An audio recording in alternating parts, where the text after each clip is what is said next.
Welcome to the Barack Obama approved world's greatest podcast, Hyphen Nation.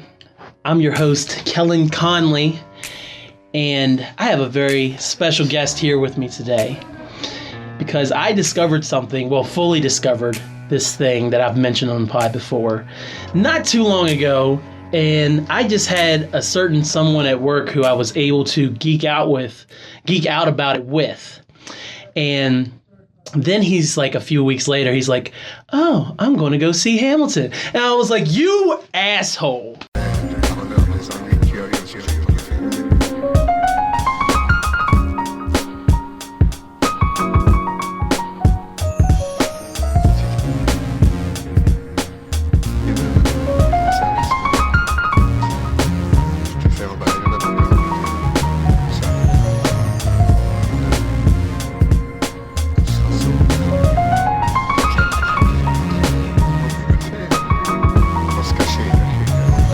I wanted to go see Hamilton, but I didn't have any money.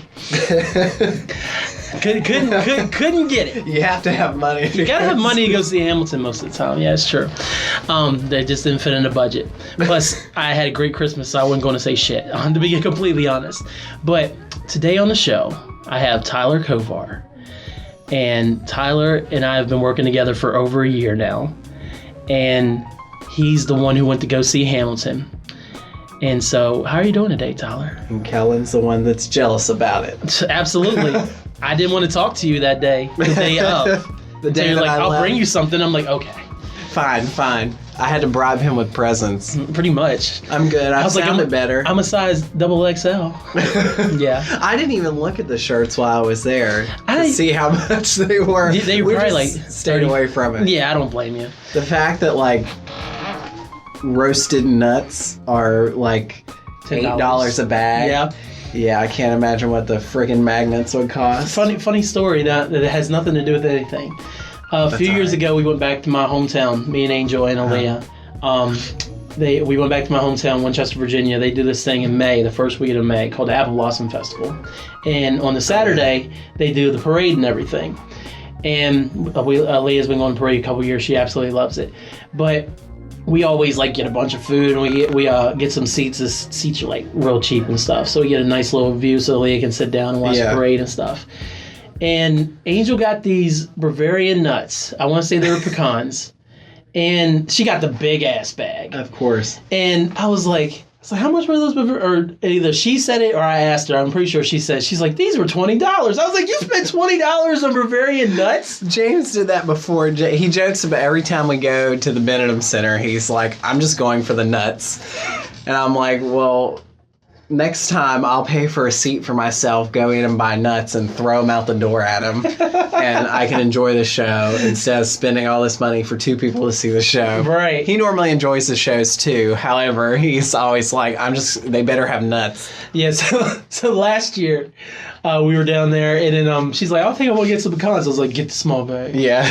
Get the small bag. Meanwhile, $16 bag. I'm dropping $20, $25 on the stuff that I want to eat. Yeah. But I'm like, because she didn't finish that whole bag of nuts. Of course. I was like, get the small bag. Are they if you want chocolate more. covered? No, they're like cinnamon sugar is what they do, and then they roast them. Oh, okay. Yeah. And actually here at WVU, where we're actually broadcasting live for, we're actually at the U92 radio station because we had to find a place, and I was like, I know a place where I'm always welcome. They do this thing called Mountaineer Week, and they'll have a little Bavarian nut stand, and I think that's the first place she tried them many years ago, was when she was a student She here. fell in love. Yeah, fell in love with she dropped $20. So, Tyler Kovar. Yeah. Who are you?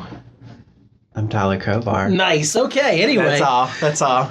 Nothing special. Yeah. I'm just a special guest. Where are you from, buddy? I'm from Farmington, West Virginia. Nice. It sounds as hickish as it is. I'm from Cape and Bridge, so I'm right there with you. I didn't realize how small my town was until I went back. My whole family still lives there. Mm-hmm. And I moved to Fairmont whenever I was in high school. And it's not until you're gone for a long time and then you go back. Mm-hmm. I went to see my grandma and I was just like, oh my God, this place sucks. I knew Cape and Bridge sucked for years. But now it's home. Yeah, and I looked around, I'm like, I did that here. I did that here. I peed my pants there. Not drunk. I played t-ball when I was going to a assume kid. you were a kid. Yeah. I played t-ball when I was a kid, and my family. That's the only sport I've ever played is t-ball. Right. Well, some say acting is a sport. It is. And I put more energy in that than anything else. I've done more athletic things, I think, than some of my cousins have, like playing sports. Just the fact that, like, dancing takes a lot out of you. Right. Like, it's hard, and some shows call for acrobatics and jumping around. And when you're as funny as I am, you get these. I play a lot of funny roles, and I about broke my nose in a show, and it's you don't know what's going to happen. But playing t-ball, I tried to get someone to take me to the bathroom, and they wouldn't. And I ended up peeing on second base while I was out there. I was done. I was like, I'm finished. I just pissed myself on second base. Every time I even hear baseball, I'm like, I peed myself. It's almost like a trigger. So if you go to a game and somebody's like, and you're coming in on second, you're like, oh no. Not again. Not again. They didn't even have clothes for me to change into, so I had to borrow some other kids' other clothes. And I'm guessing you had a white outfit on or something like that. Oh, well, yeah, they're like the light khaki paint. I don't even know what they'd be called. They're not white. But off-white. Yeah, gray, off-white, eggshell. Tannish. Yeah, eggshell. Yeah. Yeah, it was awful. But I'm sorry I played sports in Farmington. And then in high school, we moved to Fairmont. And then I've lived in New York City for a little bit. And I lived in Boston for a little bit. Well, wait, you're just like glossing over these things. Like, I was here, and like. Yeah, I was kind of lived in New York. So you got into the stage essentially. Yeah, and I was the world of plays and screenwriting, or not screenwriting, playwriting. Yeah, I was 8 years old when I did my first show, and that's not counting like little plays for like elementary school and stuff like that. Like Tree One. What's funny is even as a kid, like I had these people who, like, my kindergarten year, we always did Christmas plays, and all the classes did a different Christmas play. And in kindergarten, I just remember being told not to overdo it playing Baby Bear in Goldilocks and the Three Bears. And I overdid it. And everybody went wild. And like that got me wanting to do that. And then the next year for first grade, we did like Rockin' Through Christmas, and I played Elvis. Nice. My mom loves Elvis, so that was a big deal. Oh. And then like I played Santa one year, and I had to get a fat suit. I definitely had to get a fat suit. But like they were always giving me the big stuff because they knew I wanted to do it. Yeah. And that I have fun doing it, and I wouldn't get nervous about it. But I was 8 when I did like my first like big show. And I did that at Fairmont State. And then all through high school, I did all the shows, and I ended up directing some of the shows in high school. Nice. Which is crazy to me. Well, I just liked it, and I went in, and looking back on it, I was really assertive when I went in there. I went in, and they were a lot of the times what they did when I was in high school is they did like short one-act plays. I'm like, I want to do more than that. I don't want to just do so, and you want to do the whole production. Yeah, so we did in my freshman year, we did like a one act. It's called The Cave Cat. You never heard of it? Didn't figure. And she's really weird about which I completely understand this. People are weird when freshmen come in, because you don't know what they're going to be able to pull off. Even through an audition, you don't know. So we ended up auditioning, and she normally, like, seniors, juniors, and sophomores did the first show in the year, and she had 2 roles that needed filled. So me and my friend Sarah had done shows before, so she was like, "Will you guys play these roles?" I played some hippie leopard It was weird. It was really freaking weird. So I did that, and then she picked a full length show. So there's like one act, which are normally about half hour, 45 minutes, and then there's a full length, which is normally 2 hours, 2.5 hours with an intermission. Right, 2 acts. Yeah, or even 3 acts, 4 if you're unlucky. If it's Les Mis. Yeah. I did a show that was literally 3.5 hours long, and I was in probably 10 minutes of the show. Oh, wow. I told family not to come see it. I was like, it's so long. Mm-hmm. We took naps in the back during the show. we had a rolling like time. Like, when you come off stage, come wake me up. Right. And we always, every time that we run into each other, anybody in that show, we always joke that the show's still going on. That we're getting ready to go out for curtain call. It was awful. That's crazy. But anyway, high school, she picked a full length show for one of the juniors to play the lead, and he was he was in cheerleading too, and during the time the show was going to be, she couldn't do it. She was like, so I got to pick a new show. I was like, well, can I do it? Right. And it was kind of like a big test, like, to what I could do. And I loved every bit of it. So we did that show, and it was really good. And the next year, we did the Beverly Hillbillies. Oh, wow. Are you ready for this? Yeah. I played Jed. You were Jed Clampett? I was Jed Clampett. Nice. Since people are just listening to us, I probably sound like a Jed, especially with a stuffy nose. But if you knew me, exact opposite. Yeah. It was hard. It was really hard. Yeah. And everybody that was in the show hated the show. Oh, it was god awful. Yeah, I don't think I'd go out my way to see a Beverly Hillbillies play. No, it was just a bad script to begin with. And then you had a bunch of people who didn't want to do it. And it was kind of like, this is what we're doing, whether you like it or not. And one thing about high school and one thing about college that's really nice is when they try to include you in the choosing of the show. I took in like a list of all these musicals that I wanted to do, because my school hadn't done a musical in I don't know how long. Yeah. And that's really what I like to do. I like musicals the most. And I took in this big long list, and looking back on it, I'm like, what the fuck was I thinking? There were some of these huge shows that we would have never been able to pull off. Right. We actually were going to do The Wizard of Oz my senior year. Mm-hmm. And there were probably 10 of us that were going to be able to do the show. Oh, wow. And we were like, we can't You need pull a little bit more off. people to do Wizard of Oz. I was so mad. There were more people who wanted to do it, but they're like, I'm scared, or all this kind of stuff. And I'm just like, just do the damn show. My God. But we ended up doing Alice in Wonderland my junior year, and I got to assist and direct and choreograph that. Wow. Along with playing the Mad Hatter. So, nice. Now that's a good role. Yeah, obviously. That is a good role for you're me. Mad Hatter all day. 100%. I clean that up like nobody's business. So we did that, and then she was like, you really did a good job taking this. She's like, we can do something bigger the next year. So then we're going to do The Wizard of Oz. That fell through, and we decided to do Your Good Man Charlie Brown, which is really cute because here's the thing. We had different arrays of singing talents.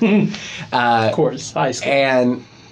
And some of the guys that we had a cast, they really enjoyed the acting part, but the singing wasn't a strong suit. So we ended up cutting some of the songs. Yeah. So what is normally a 2-hour musical was only an hour-long musical. Oh, nice. And so, it makes sense. Yeah, which you're not supposed to do that. No. Sorry if you're listening. Don't sue my school. But you're not supposed to do that. But it kind of came. What school? Yeah. You said this was something you did on your own. Yeah, sure. But like, you're not supposed to change stuff like that. And it's like, we were just kind of like, let's just do something smaller. Because then you're interpreting like copyrighted material and stuff. Which what's nice about that show is it's literally done like a comic strip. There's not much of a through line of what's going on. It's just the normal, like the comic strip is like... It's not like that other Charlie Brown show you were telling me about.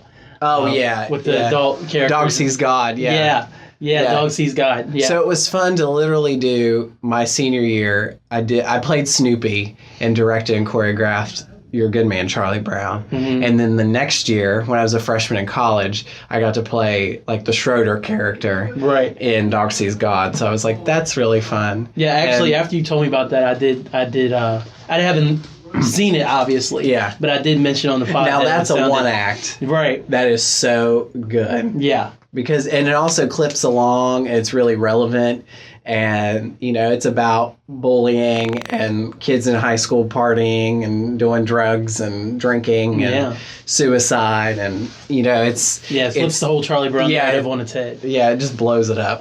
Yeah, pretty much. Yeah, that's exactly what it is. But yeah, all through college, which I went to Fairmont State, so there wasn't, you're a theater major, and you don't really get an emphasis in anything particular, but what happens is towards your senior year, you start to do more of what you want to do. So like my senior year,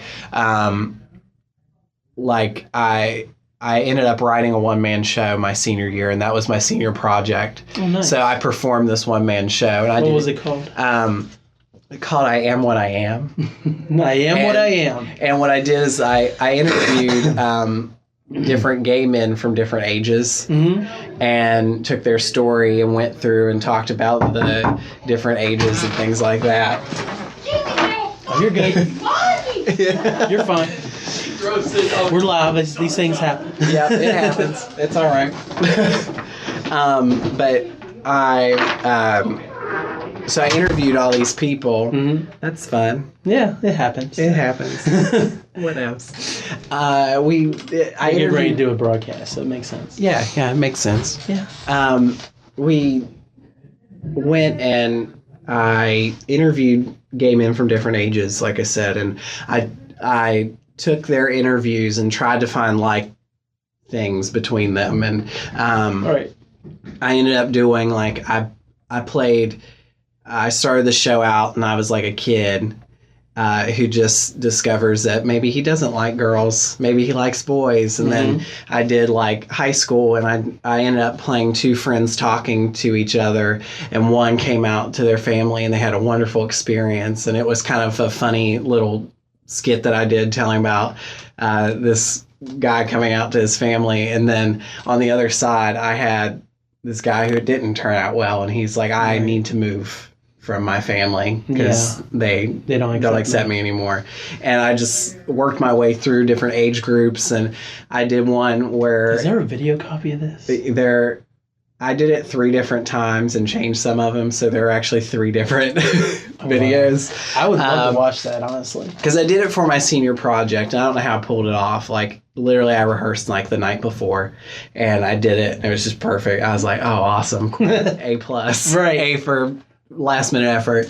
But I really enjoyed it. I picked songs from different shows or different things that I felt fit the narrative theme, and...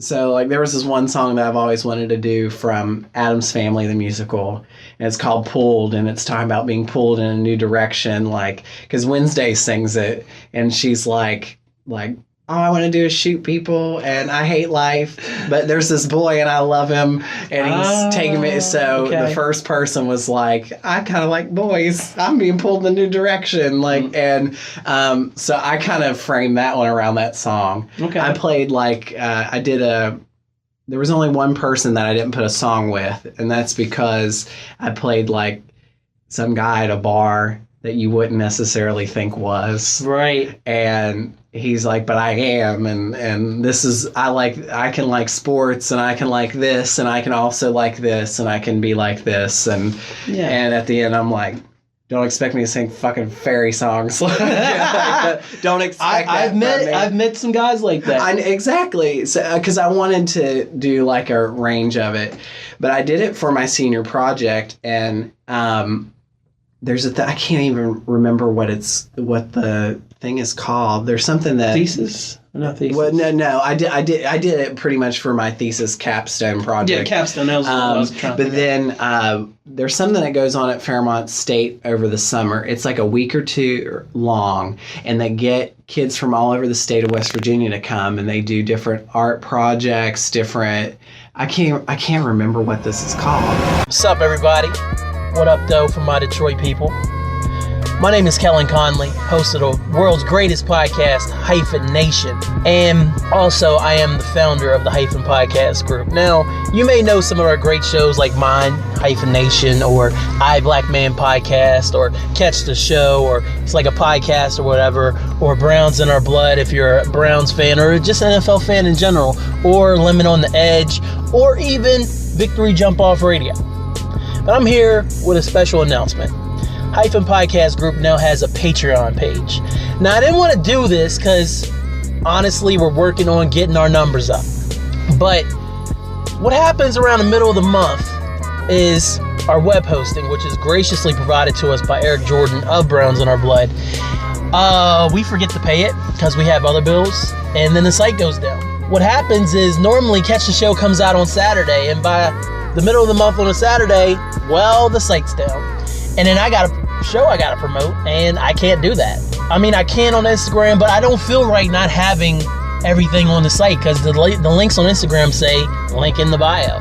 So what's the point of going to link in the bio if you can't bring up the site? So start a Patreon page. Not asking for much, just looking to get roughly about $15 a month right now. That would be enough for us to pay for the hosting each month. It's located at patreon.com/hyphen podcast group. Check us out. There's tiers and rewards. You can even be on a show if you're crazy enough to pay us a bunch of money. But even if you just throw $1 in, which is the minimum tier, that means that you get your name mentioned on a pod at any given time. There's going to be a list of Patreons, and we will say your name, if you want us to, on a pod, and that's kind of cool. So if you want to support us and keep the site running on a timely basis, which is what we're trying to do, please check out the Patreon, man. And again, that is patreon.com/hyphen podcast group. And continue to check out our shows. Let your friends know about our shows. We're on all podcast listening platforms. And yeah, I appreciate it, guys. Thanks, y'all. It will hit me. It'll come to you. It will hit me. Probably when we're talking about Hamilton. You're like, yeah, like, oh, this. Gotcha. But one of my professors runs that, and he asked me to perform it there. So I went from doing it in a room in front of 30 people to doing it in front of like 400 kids. And in high school, who some of them were going through it, some of them, don't agree with it. I actually had 2 girls walk out, and I said, "That's when you know you're as you're leaving, you're missing the point of what I'm up here doing. Yeah, you can go now." I stopped in the middle of it. I was just like, "This is the reason I'm up here. You can go. I don't care." And that's why you're able to direct in high school, right there. I know. Oh my God. His serious face. I wish y'all could see it, but when he makes that serious face, it's like. What's funny is it's not to be fucked with. I've been told because so we made it past high school. We did college, and towards my senior year, I started. There's the Academy for the Arts at Fairmont State, which is they offer voice lessons to kids. They do art lessons, music lessons. And they started a little facet of we were doing small one-act musicals like Alice in Wonderland. That was our first one that we really did. And we built on from there. And that was something that I was friends with the person who runs the Academy. And she asked me and another girl to direct and choreograph, and it has built into this huge thing now. Now they do 2 different shows every year. One's for really little kids, and someone directs that, and someone directs like the older kids. And that started while I was there, and I always had the older kids because I just don't know how to handle I love the little kids, but I don't know how to handle them. Yeah. But the older kids, I'm just like, you're wasting my time. You're wasting my time. Right. And but they're fun, and you can joke with them in a different way. you get some high school kids in there. They're fun to play around with, and right. But we started doing that. That was really fun to get into too. Yeah. Is being with these kids, but they were always like, I had one girl that told all these other girls that were coming to audition, they were like, he's really scary in auditions. He doesn't, he like looks at you and then he like looks away, and he like doesn't smile until the end. And I'm like, I realize that I do that. It's because I'm listening so much. Yeah. I'm like, who could they play? Right. Okay, I could put them in this role. All the gears are turning, and I get that even when I go to see shows. Somebody looked over at me at one show and they were like, did you like it? I was like, I loved it. They were like, you look like you were just pissed off the whole time. I was like, no, I was so focused. I was so focused on what was going on. Yeah, I think that's how it was during Storm in Heaven too. Because I know I was sitting there and I was just like, kind of, I know my face was screwed up a couple of times, but I was just like, I was just listening and trying to and see what was working and things. And especially at a show at that level. Yeah, in the workshops. Yeah, workshops, you're really trying to figure out what's going on, what's going to work, what's not going to work. And if a story is like, all these different things are happening in the story, that's when I focus in. I'm like, what's happening? What's happening? That's when people go, did you like that at all? Yeah. And so I'm either laughing the whole time I'm directing or like something's going on. I'm like, yeah.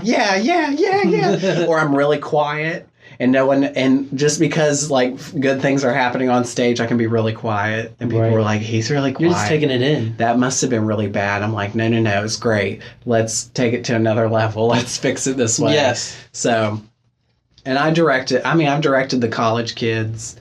I choreographed a lot while I was in school, and I don't even consider myself a dancer, but that's what I did.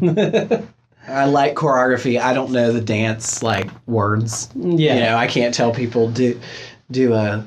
You're no Debbie Allen. Yeah, do a 5/4 turn into the plie into the. Right. I'm just like, do this on this word and stomp on this word. So let me tell you my 2 theater experiences I've had in my life. I like it. So. In 6th grade, my teacher, her name was Mrs. O'Malley.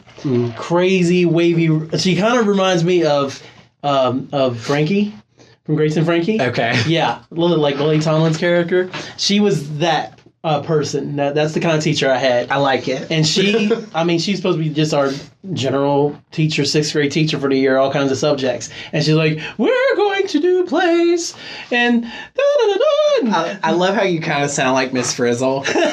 She was, and Lily Tomlin is Miss Frizzle. Yes, exactly. I like it. Yeah, and then she's like, we're going to be doing plays and we're going to read scripts and we're going to pick roles and then we're going to perform it for your parents and all this stuff. And I'm pretty sure if it wasn't the first one, it was definitely the second one that they did. I read for a role and I killed it. Like, I killed it. Like, whole class was cracking up. Mrs. O'Malley was like, you got the part. You're outstanding. I want you to do this play, and we're going to practice like maybe like once after school a week or something like that, leading up to that, and we'll do stuff in class when there's time for it. So I go home and I tell my mom, Mom, I got picked to be in this play, and she's like, well, you can't do that. And I was like, why not? She's like, well, because like you there's no way for us to get you over there and get you back because my dad was a basketball referee, high school basketball referee, so he was always out in the evenings. Yeah. And he worked 20 minutes away in Winchester. Yeah. So he would get home pretty consistently around time, but it was just like there was no guarantee that he would be able to pick me up from school or anything like that or take me back over there. Yeah. And then my mom, it was around the time that she had opened up a small business, essentially. It was literally a nursing home. It was like the next house down the road on our driveway. She opened up a small nursing home, and she had like 4 or 5 different people in there. And she had people in there working and stuff. But I mean, she was always running down there for different things, and sometimes her shift and things like that. She's like, I can't guarantee that you'll be able to go over there and be there. So I had to go in there. I was like, I can't take the part.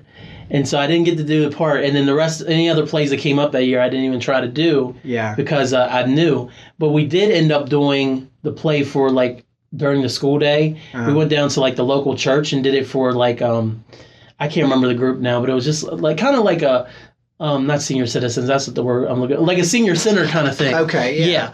We went down there and perform it, and I got to do the role, and I killed those little old men. You killed the old people. I didn't kill them, but that was the one time I got to do that. And then my other experience was I was in Jesus Christ Superstar. I was an apostle in my first year of college, and I just sang. But my mom. What's the buzz? 50 times. What's the buzz? Tell me what's happening. What's the buzz? To the bring back memories. Damn. Maybe you want to go see John Legend do it again. I was an apostle, and we did, like, when we opened, we were doing a couple shows. I think it was like a 2-week run, and we did like 2 shows on Sunday or something like that. Uh-huh. And then like the high schools would come up and see us one day, and they all watched us there. My mom came up for opening night, and my dad did too, because my mom always supported like anything musical I was doing. Like there was just nothing she could have honestly done with the play thing. It wasn't that she was being a bitch. My mom's the same way, and there were things that Fairmont State started doing shows out Prickett's Fort at the amphitheater. Yeah. And one year they did The Sound of Music, and I wanted to be Friedrich so bad.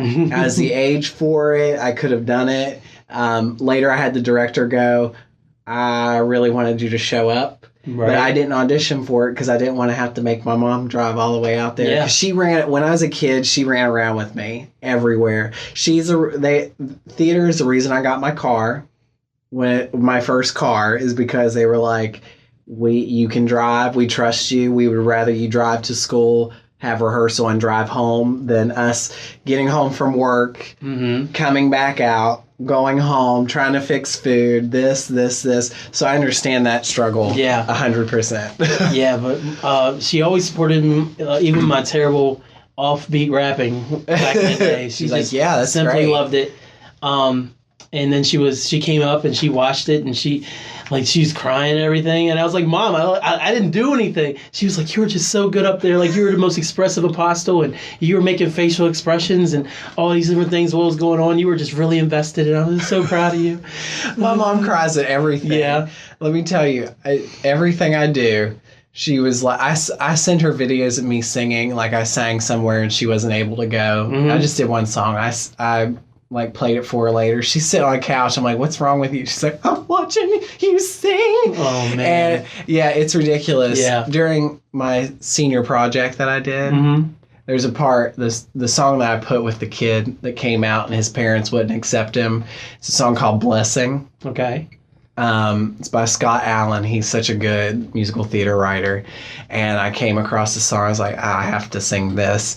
And it's about, you may not agree with me, but someday I hope you give me your blessing. Oh, wow. And I shit you not, my mom sat in the chair that I always looked at for that song, just say, which my mom's always accepted me, but I had to sing that whole thing to my mom. Like, I hope you know, I'm gonna cry thinking about it. Right. She was losing her shit. I'm trying to get through the song. I look around, everybody else is like, oh my God, he's singing it to her. Like,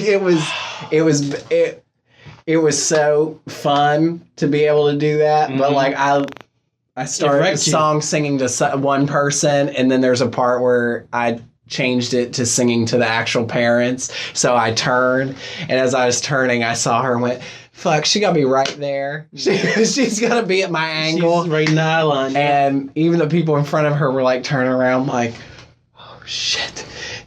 Like, right. This is bad. This is good, bad. But yeah, my mom's the same way. And that's what's nice, is having family that supports that, especially on things that takes a lot for theater. It takes a lot to make money in theater. Yeah. As any kind of artist, singing artist, theater artist, anything like that. It takes so much to make a career out of it. And I feel like a lot, either parents are mean and they're like, you're not going to make a career, slap, or they're like, it's going to be really hard and it's going to be hard to make a career.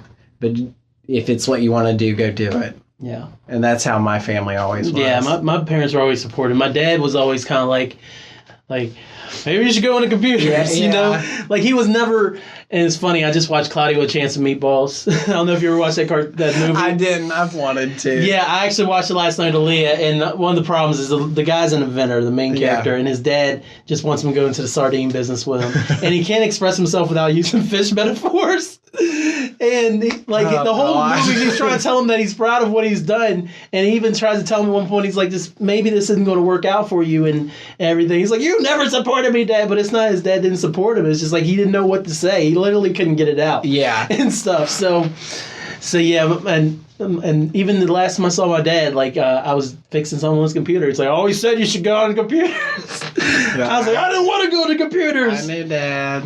No. I know. So, how did you end up in New York? You left here to go to New York first. And before you say that, when you first got the job at where we work at, a mutual friend of ours said, Tyler's only going to be working here until he gets his big break and he can go be an actor somewhere. And he didn't know you that well. He knew you, and I was like, oh, okay. Was it Joey? Yeah, it was Joey. Yeah, 100% Joey. Yeah, Joey saw me a couple things. I bet he did. I'm surprised he was sober enough to remember him. But no. Well, here's the thing. I moved to New York. It was right after I graduated college. I had a friend that I've been doing shows. He's older than me. He was in. I think maybe a freshman or something in college when I started doing shows when I was 8 at Fairmont State. So I did a lot with him. I was a kid while he was in college. I knew him really well. We did a lot of shows together. And he became a friend, and he went to Scotland to grad school. Oh, wow. And did Shakespeare over there. Yeah. And got a master's in Shakespeare. And when you can get a master's in Shakespeare? Oh, yeah. Oh, yeah. Shit. You'd be amazed. You can get masters in freaking puppetry. I love puppetry, but I couldn't get... WVU offers it. I don't know if it's a master's or just a BA here, but that's crazy. You can get your master's in... I might have There's a clowning school. You can get masters in clowning. I've heard of clowning, yeah. Yeah. Huh. You can get a master's in anything, but Shakespeare, especially over there, Shakespeare is God. Yeah. Yeah. So he went over there and got a master's, and when he came back, while he was searching for what he wanted to do, he worked for a year. He taught a communications class for Fairmont State. Okay. And I was in his class, so it's I was like, this is really cool. I know him, we were friends and we talked outside class and everything. Well, he moved to New York and he messaged me right after I graduated and said, I know you just graduated. He was going on tour with the show and said, I'm going to be gone for 5 months. Do you want to sublet my apartment? Oh, shit. Yes. So I was like, yeah, absolutely. And I went up there and I got a job working at Bubba Gump's. Bubba Gump Shrimp Company. Shrimp.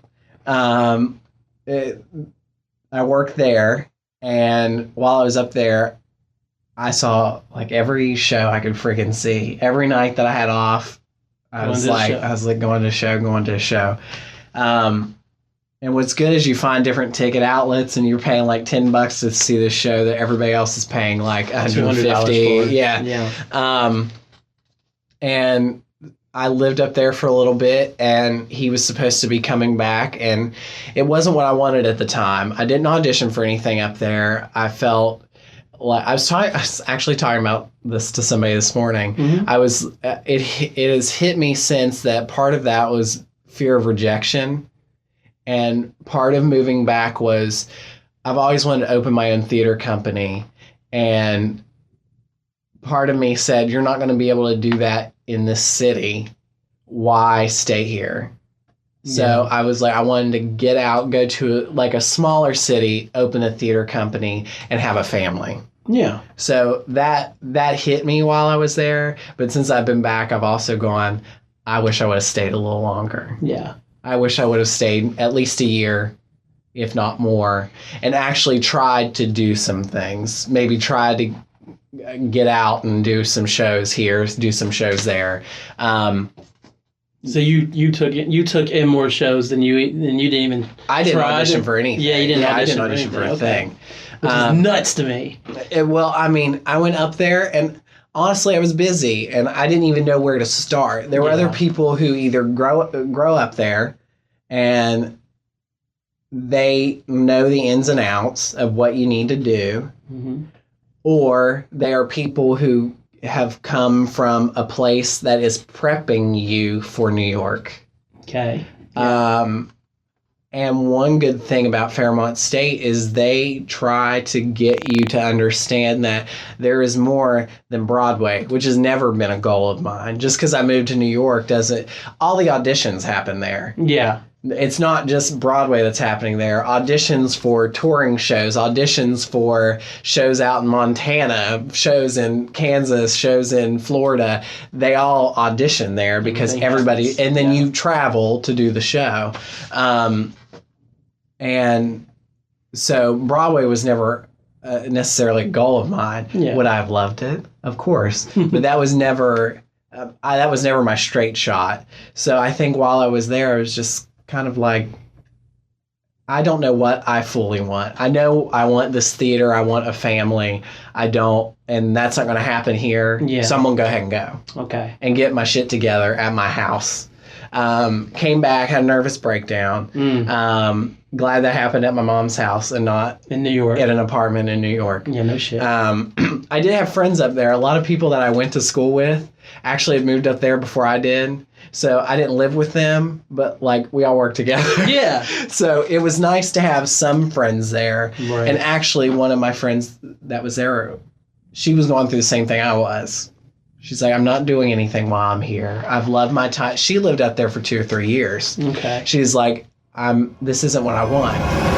It's me, it's M-A-P.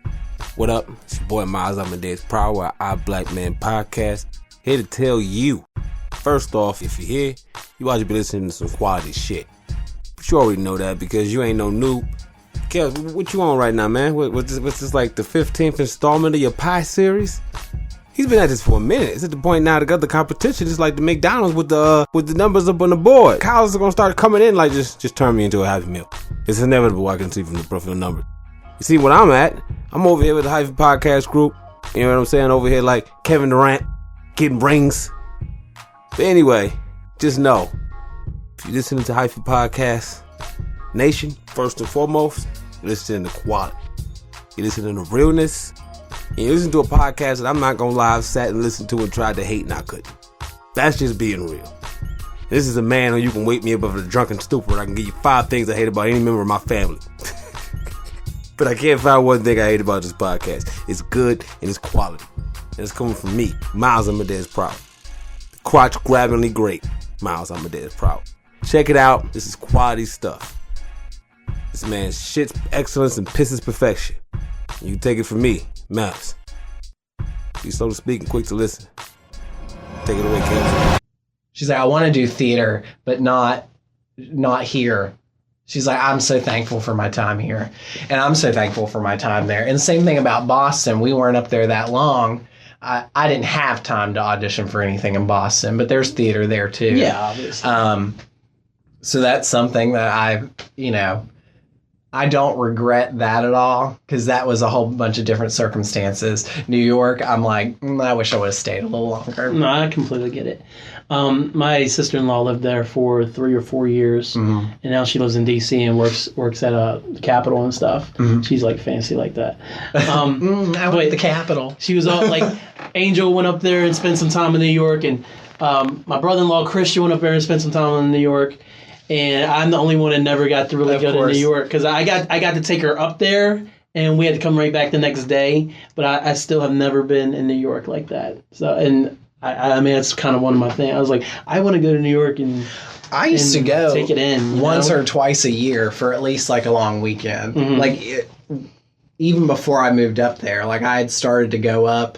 And like once school was over, like for the summer, like there was a good 4 days, like I would travel, see a couple shows, come home. Right. Like I would make sure that happened. My friend, like one of my best friends, actually the guy who dropped off my birthday present yesterday, he I think I was in my first year of college, but he drove up to New York on a freaking whim like one weekend and just went. I'm like, what are you going to New York for? Like, Shits and giggles. Yeah, pretty. He's like, and he had to come back. He had to work like a day later or so, but he just went up there and came right back. I'm like, that's nuts.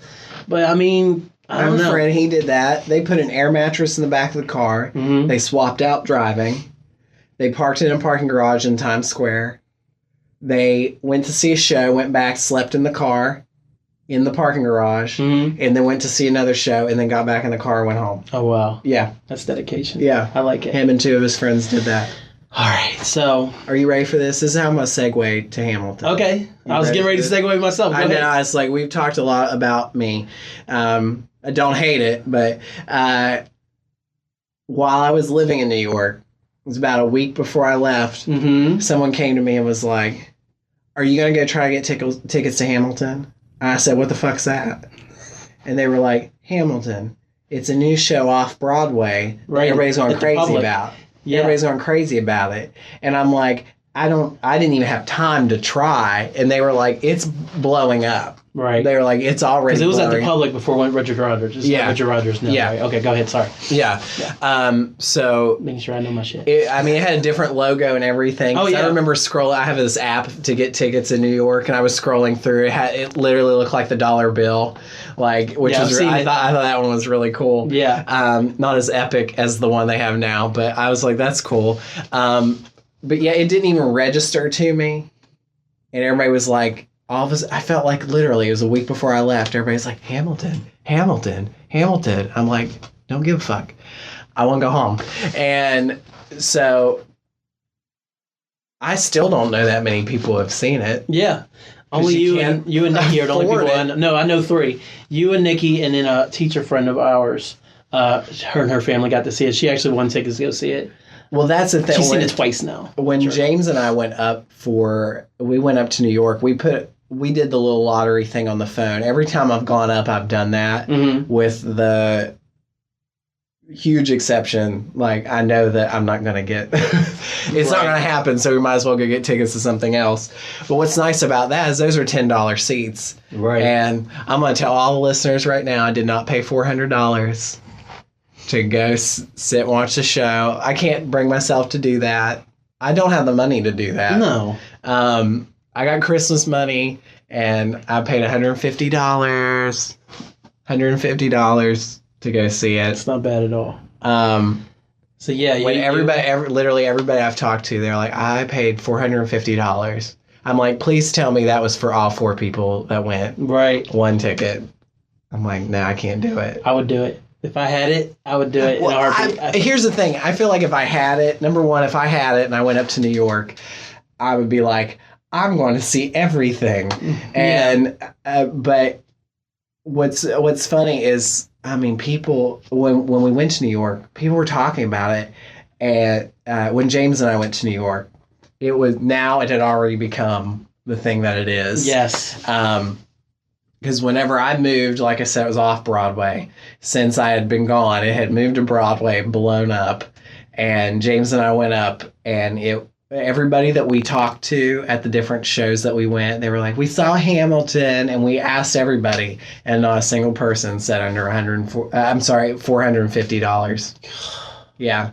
I was like, oh, shit. That's nuts, man. When collectively we paid under $200. Well, collectively, we paid under $400 for the 3 shows that we saw. Right. While we were there with Bette Midler and Glenn Close. And we paid major star power. Yeah. Some great choices. So, everybody's talking about how much they spend for it. But everybody also says that it was well worth every bit of it. Yeah. So. I believe it. So... where was the show at? The Benham Center? The Benham Center. In Pittsburgh? Yeah. So... Because no other theater up there is big enough to handle it. Walk me through it, Tyler. Now that I've staved you off for 2 days from talking about it too much. Well, what's funny is we walked in and you can feel the energy. Mm-hmm. There are sometimes I walk into the Benham Center and there's a small buzz. And then there are other times where it's like, holy shit, we're going to see a show. And that was one of those nights. We walked in and it was just like, you tell the excitement that everybody had that it was getting ready to start. Mm-hmm. a lot of times whenever they like bring the lights down, they're like, ladies and gentlemen, welcome to this performance of whatever. People are still talking. They're like, I don't give a shit. I know, don't open my candy. Whatever. Yeah. Some girl had a friggin' box of Skittles going into her mouth during the show. And I thought James was going to blow up. I was like, oh my God, why would you do that?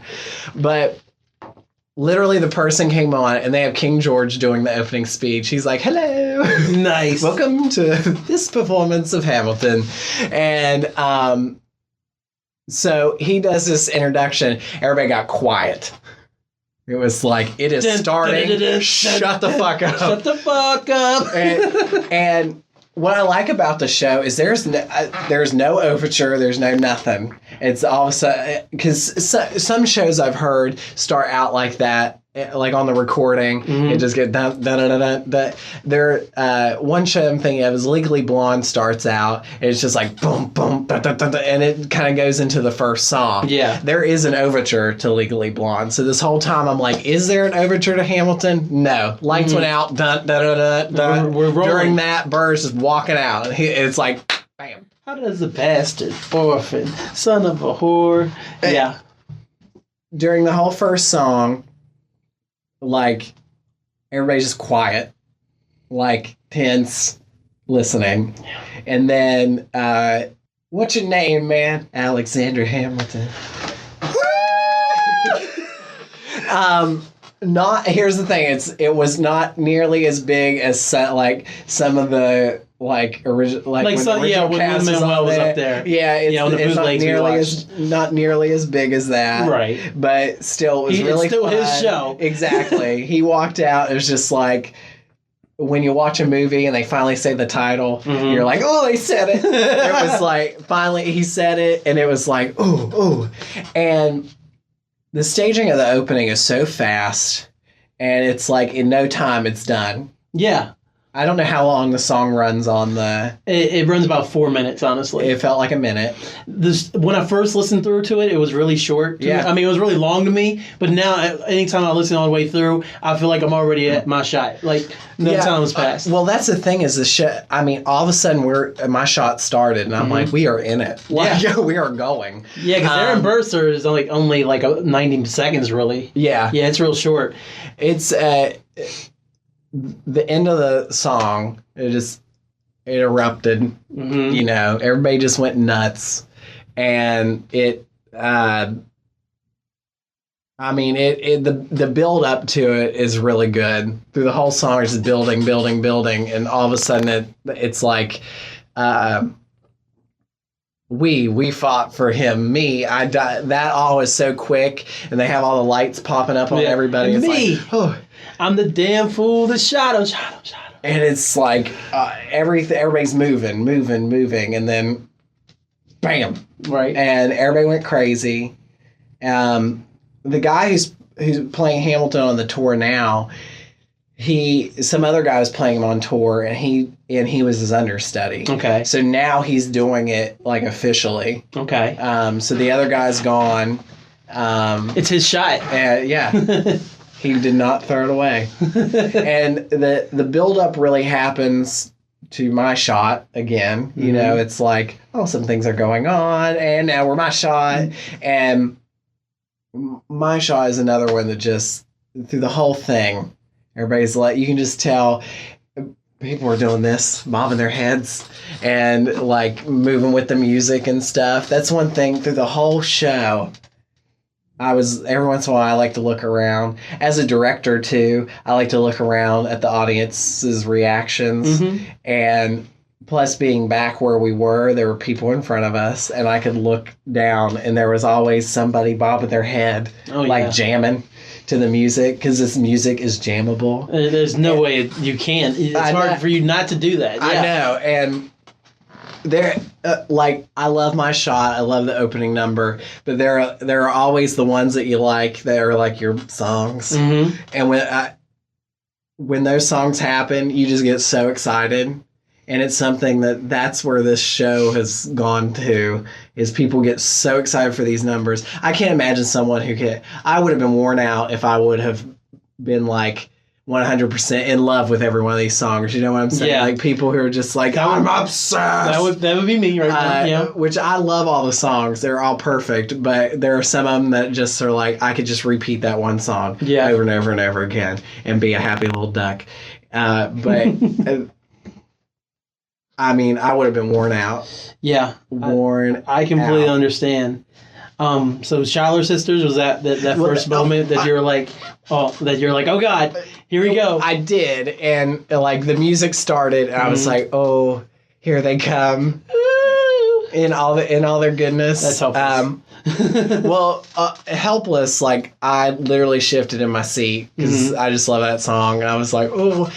I've been dying to talk about Helpless and Satisfied. Yeah. Because the staging. Because that's what we always listen to when we close together. Oh, yeah. Gotta hit Satisfied and Helpless. Yeah. What's fun, the staging of it is amazing because when they rewind, all the dance to Helpless lines up with what happens in Satisfied. Right. So it's like they staged one number for two, to hit two birds with one stone kind of thing, because it was just so fun to watch it. And I tried to watch it when Helpless was going on because I'm like, surely they just redo all this stuff.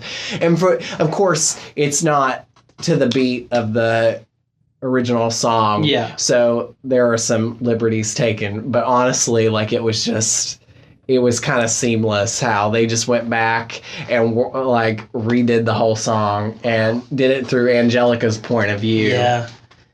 Satisfied's really grown on me in the past couple weeks. I was big on My Shot and Room Where It Happens, of course, like when the first couple listens, but then Room Where It Happens is so good. Oh, I bet it was. Oh, it's so good. But Satisfied is an amazing song. Like I've gained more respect for Helpless because of you. Yeah. And Satisfied, like I'm a big Angelica guy.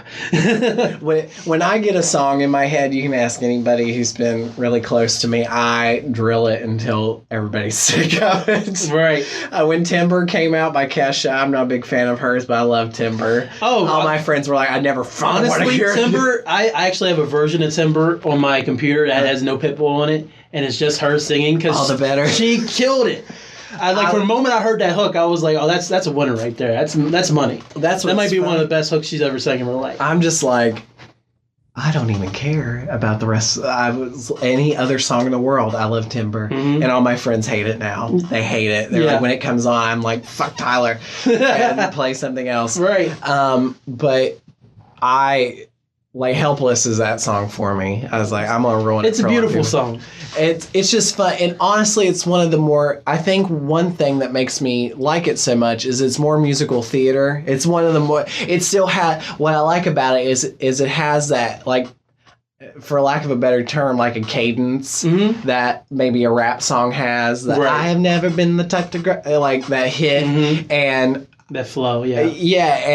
But it still has, even though that's kind of harsh and hitting the beat, there's still a flow underneath of it that is more of a musical theater song. Yes, it's really the first time, like in the whole, into that point in the show where it kind of opens up like that. It is, and what's fun is it's a different character coming onto the stage too, and it's not. Here's the thing: all the other characters that get introduced, they get introduced in a group.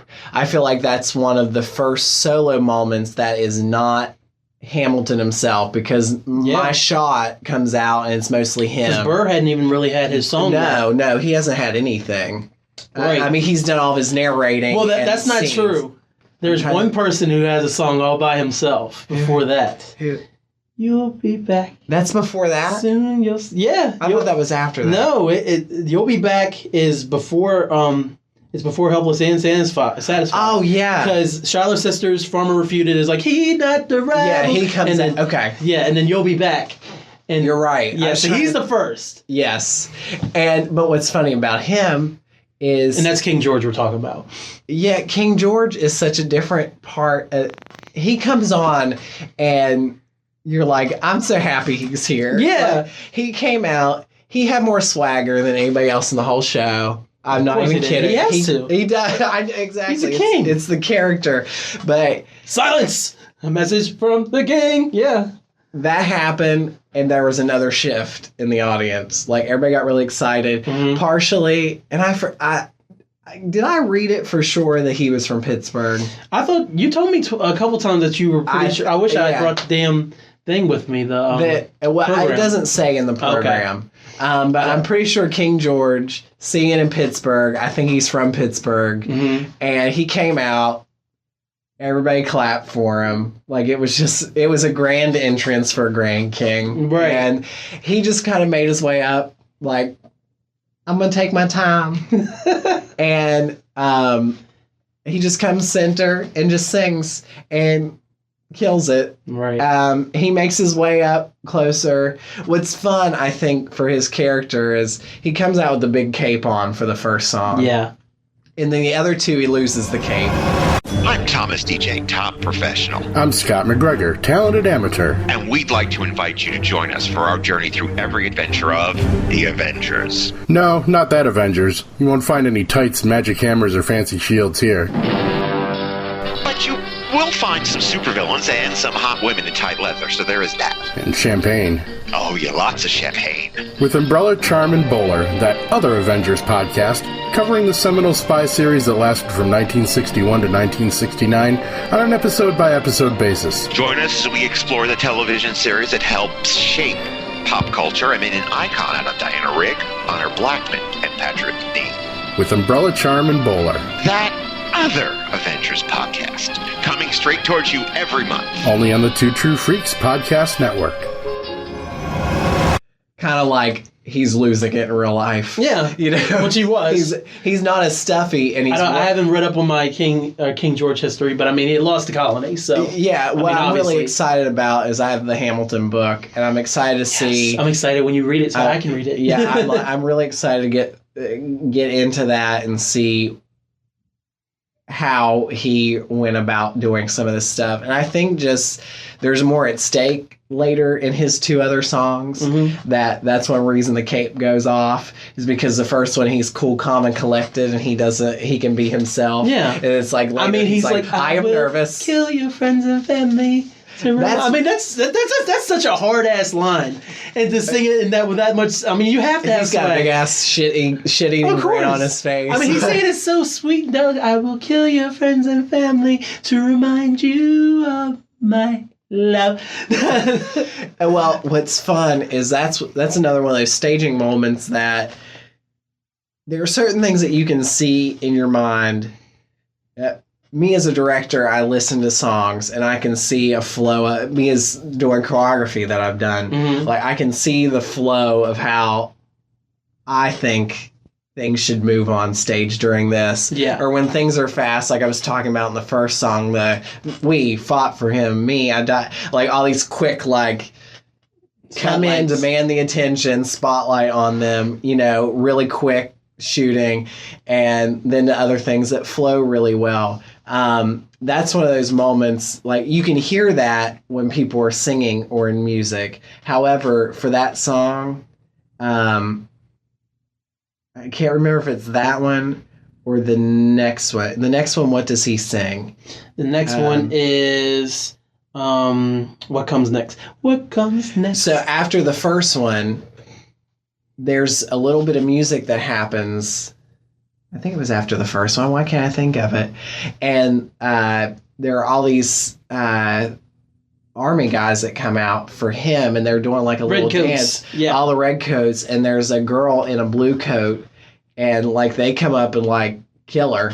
Oh, really? Literally right in front of King George. Oh, shit. And he's smiling, and they drag her off, and he turns around like, I'm gonna fuck your shit up.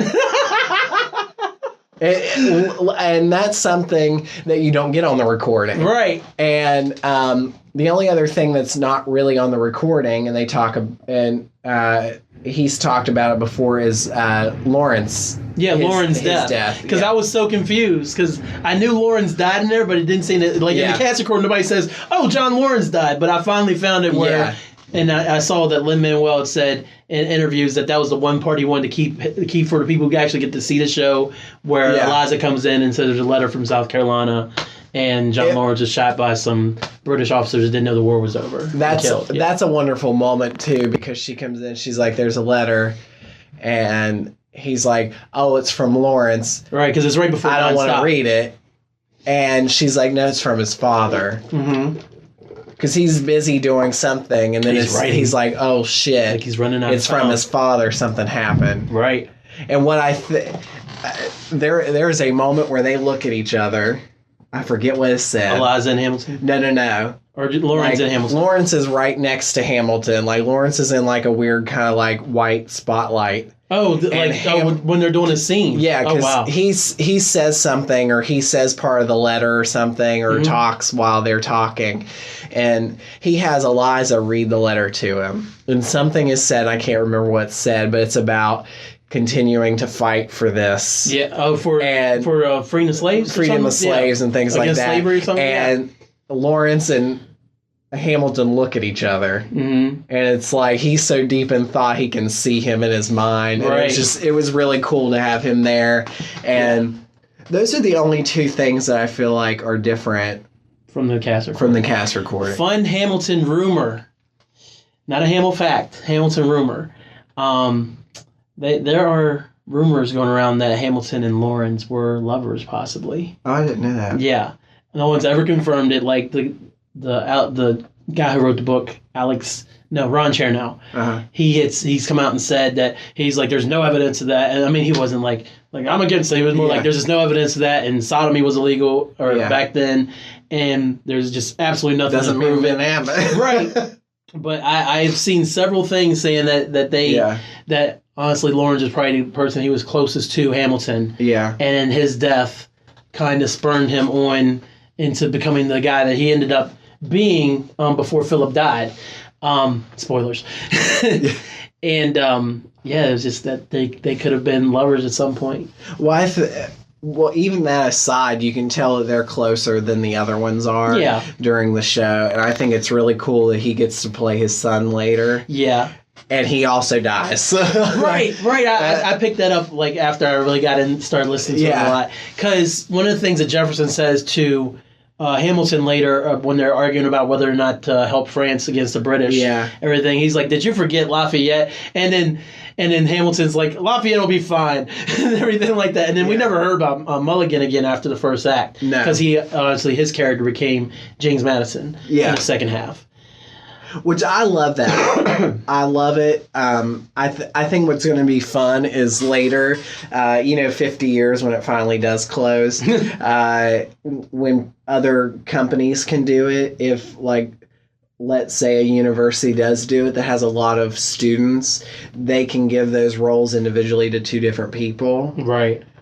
Or what's nice, that's what's nice for that. But, if you keep it the same person, there are many parallels that those characters draw from each other. Yeah, and that's one of the things I love about those three roles. I love doubling up like that. And even Peggy's role, too. Yeah, Peggy. Yeah. Give her some stuff to do in Act 2. And also, it's a major song. Yeah. I like that. Anytime I feel like Wizard of Oz was the first movie to do that. Mm-hmm. I'm sure it's not the first thing to do, like where you're in one thing, one person's there, and then they also play something else in the person's life. I know that's not the case. It's one of your first memories. It's very early. Yeah. In like movies and stuff like that, and I don't think in plays. I don't know. They, of course, doubled up in characters, but that's because of the size of, I feel like in Shakespeare's time, a lot of people doubled as other characters because they had a small troupe. Yes. That went around and did the shows that could play all these different characters. But that didn't necessarily mean a parallel between the other characters. Yeah, it didn't. But I love when people do that, especially when you're in two different worlds like Oz. It's fun to be able to take those two different worlds. But in this, it gives people more opportunity. And like we just said, like Lawrence and Philip. Having those parallels. I think it's really cool that he did that for them. So now I can finally ask you, as we're kind of rolling through Act 1 so far, another solo song that comes up towards the end of Act 1 would be, wait for it, and that's Aaron Burr's song. Yeah. That's when he finally gets his shine. So how was Burr? I thought he was really good when he first came out. I thought he really commanded the stage. I hate to say anything about anybody. Yeah. I'm like, he gonna listen to this and be like, he didn't like it. I thought he was really good. I think he'll be busy for the next couple weeks or so. I know, yeah. What's hard is, and we've talked about this before, when you are so used to listening to a cast recording, and I hear it from so many people that go and see a show after they've worn out the CD or the MP3 or the iTunes download.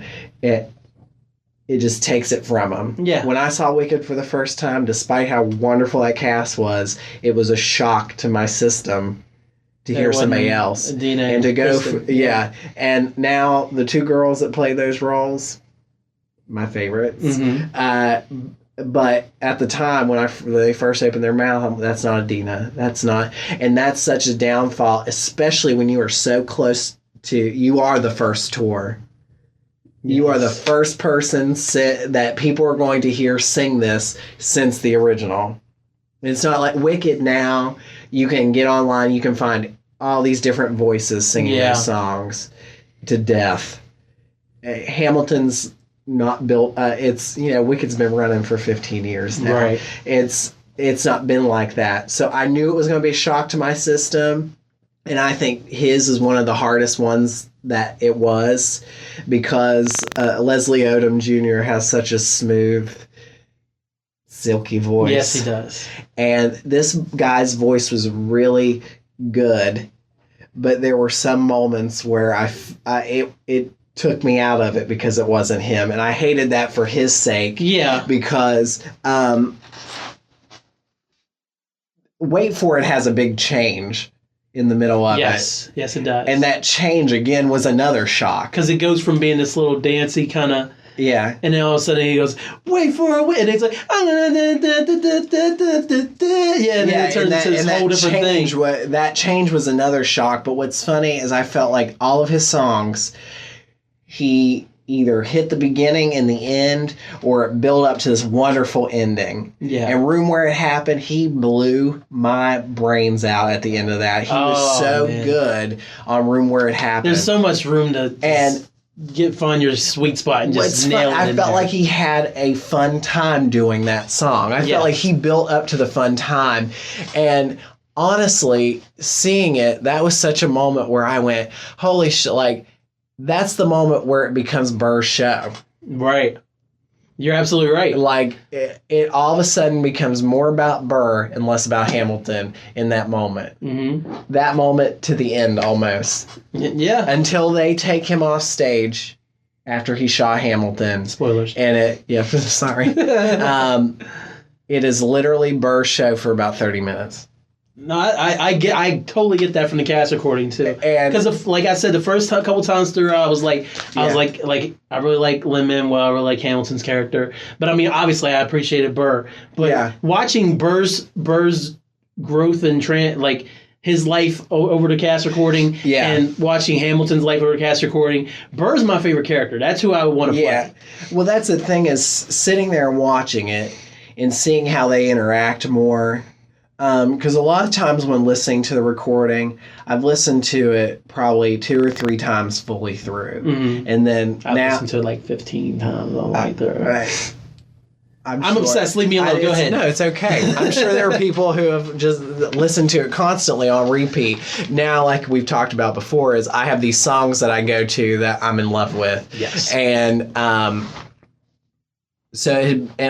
once it got closer to me seeing the show, I didn't want to listen to anything that I wasn't in love with that I already had in my head. And Burr's stuff was kind of like that. I love Dear Theodosia, but I wanted to stay away from that because I was like, someone else is going to be singing that. Yeah. And I want to hear them sing it.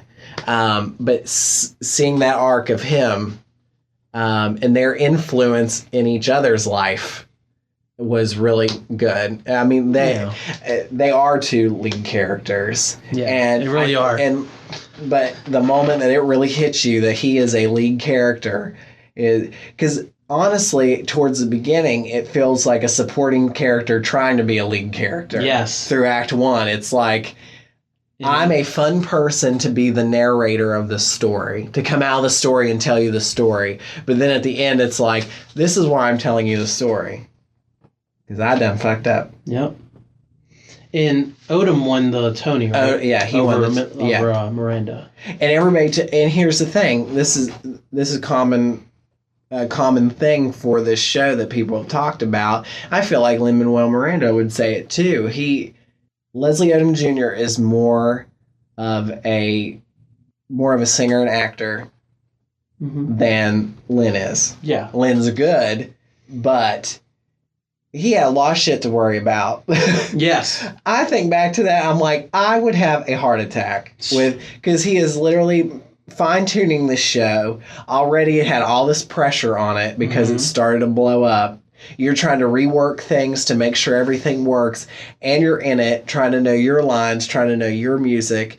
And I know the trouble of just directing or choreographing something and being in it. As it's hard because you're not only worried about yourself, you're worried about everybody else. And he worked on Hamilton for 7 years before they opened at the public. Exactly. He was working his ass off with it, and I feel like, I'm not saying that that's what lost it for him. I feel like Leslie was always going to be, but there's a documentary that some guy talks about. He's like, I can't imagine. He was like, he had all that on top of him, and then he's trying to lead a show too. Non-stop. Yep. I feel like it's a perfect role for him though too. It really is. He works his ass off. When you see him in real life, oh God! He is a Hamilton. He works on so much stuff. I told you about that. I told my friend a few weeks ago. Like, it was right after I saw, one of the big magazines had done a profile on him because Mary Poppins had come out or something, and I just sent her this random message. I was like, Lin-Manuel seems almost so perfect that I'm just waiting for something horrible to come out about him, and I know it's terrible for me to think that. He hits his wife, or something. Yeah. He eats human feet. I don't know. Something. I just feel like he's too busy doing good to do bad, if that makes sense. I would hope so. That'd be crazy if there's some crazy shit came out about him. But yeah, he just seems like he just works his ass off. He says what he feels. Yeah. He's very passionate. Well, honestly, in the world that we live in, if there was something bad on him, I feel like it'd already be out there. At this point, sure. For sure. The level, I mean, even in the Heights, like when that all happened, he kind of blew up all of a sudden. Yeah. And then he's doing this, he's doing that. And Hamilton comes out. When Hamilton came out, everybody'd be like, man, this happened. Right. Or even when Moana was coming out, that'd be a real good time to say, he's got a kids movie coming out. It's like, oh yeah, touch me. Yeah, exactly. It's sad, but it's true. I feel like we get something out of him already. Yeah. At the level he's at. Yeah. Yeah. So, any other things that stick out to you from Act 1 that you just absolutely loved? That you hadn't covered? Because we got Satisfied and Wait for It. Well, I feel like the whole... about the part where that was on the cast recording before Nonstop. I know you said you were really impressed by Eliza. I loved Eliza. Yeah. Her voice is so unique. It really is. So unique. We talked about it, but there were times where it sounded like the recording, which made me appreciate it. That she had that same type of voice, but it wasn't the same voice. And also, if you can't do what the original person does, do something different that you can pull off perfectly. And she does a different riff at the end of Helpless. She did a couple things a little different, and I respected her so much for it, because there are sometimes I've heard recordings of different Angelicas. I'm like, you can't pull that off. Right. Like the original one. Do something a little different. The end of Helpless, where she's like, yeah, like all that, she did a little different. And I'm like, and it was amazing. And I'm like, that's a way to change it and make people go, it your own. She did something different. That was good. Yes. And then there's other people who try to do something different. You're like, you couldn't get that, could you? She made you believe I did something different because I I mean, here's the thing: she could do it. You know, 'Cause I'm I don't capable. know. Yeah, but I mean, it was nice to hear something a little different. I'm a stickler about that. When people change shit too much, drives me insane. I'm like, why'd you have to do that? Why? Right. When the song sounds like a completely different song, it drives me nuts. So I respected her changing it a little bit, but not completely changing it. Not getting too far away from the original. Yeah. But I thought she was really good. All the like fighting and stuff during Act 1 was really cool, and it went really quick. Here, this is where I'll talk about this. The lighting and the set were so good. James was blown away by the lighting. Right. That was the first thing out of his mouth, was this light, because it was just so crisp. All of a sudden it went, and here's a little room, and they were in this room and they were talking, and then it went, and it was big battlefield, and all these people were coming in and fighting, and there are like these fun designs on the stage. Cinematic almost. Yeah, it was, and that's one thing I like up close and front if I can, if it's available. Like over the summer, the shows that we saw, the person I know has third row seats. Yeah. So we were up close for that, which is nice to be close. But I also like to be up and be able to see a stage. Yes. If it's not just black. Like, if it's painted, things like that. I really want to see Frozen, but I refuse to sit in the front for it. I want to sit up in the balcony towards the front of the balcony so I can see that stage, because it's all lit up. Stuff's coming up out of it. Shows like that. And with this Revolve, it's cool to sit down front, watch people move. Right. But it's really cool to sit up and watch the stage itself and watch move. the whole scenes change versus just seeing someone move away on this turntable. And one thing James said is the fact that it's like a pale cream. The whole set is. Yeah. They could do whatever they wanted with that light. And it was blue and it was red, and we even talked about.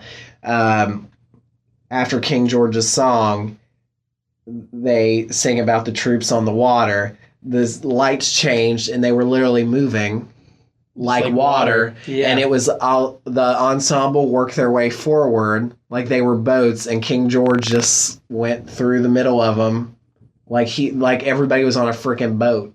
They even had two guys sitting on the outer revolve, because there are two different revolves, or three even, I think, so they can turn things different ways, which is really cool in some of the songs too. Mm-hmm. Like, some people were going left, some people were going right, but they had two guys sitting down on the outer ring, and it was spinning, and they were rowing, right? And it looked like they were rowing the boat backwards. That's crazy. And I was like, that's an awesome thing to be able to do. Yeah. I love things that spin. Any kind of movement on stage is really cool. And that's what James, he was like, I love the set. And he was like, well, I love the Revolve. He was like, I love the rest of the set, but that allowed them to do. That's the part I'm most excited about seeing, I think, whenever that day does come. I get to see it. It's like sound advice or whatever. It's like comics, conventions, and cosplay, or whatever. It's like ladies' night, or whatever. It's like wrestling, or whatever. It's like parenting, or whatever. It's like anime, or whatever. It's like spiritual warfare, or whatever. It's like great friends, awesome people, coming around doing what we do best. Or whatever. You should watch, listen, and follow. Or whatever. It's like a podcast or whatever.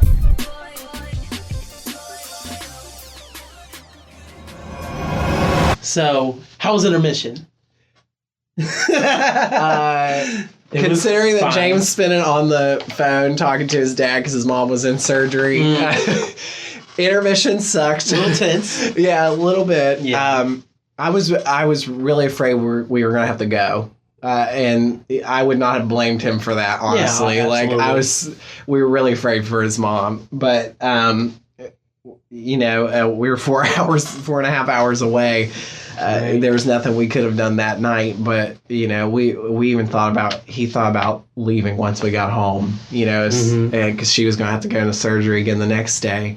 But I was like, we're going to sit down.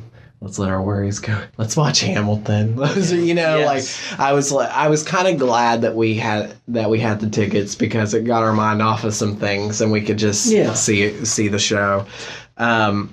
During Act 2, the usher was dancing behind us. Was he? Yeah. Well, it was a girl, and Or she, all of a sudden, I see all these flailing arms. I can't even tell you what song it was, but I'm like, what the fuck is happening behind me? It had to be a room where it happened. And I turned around. She's like, like her arms were just made. She's not a good dancer either. I was like, are you kidding me right now? You were like, shh, shush your body. No, I didn't. I didn't shush her. I didn't. How dare you dance? How dare you dance? It just scared me. I'm like, is someone behind us?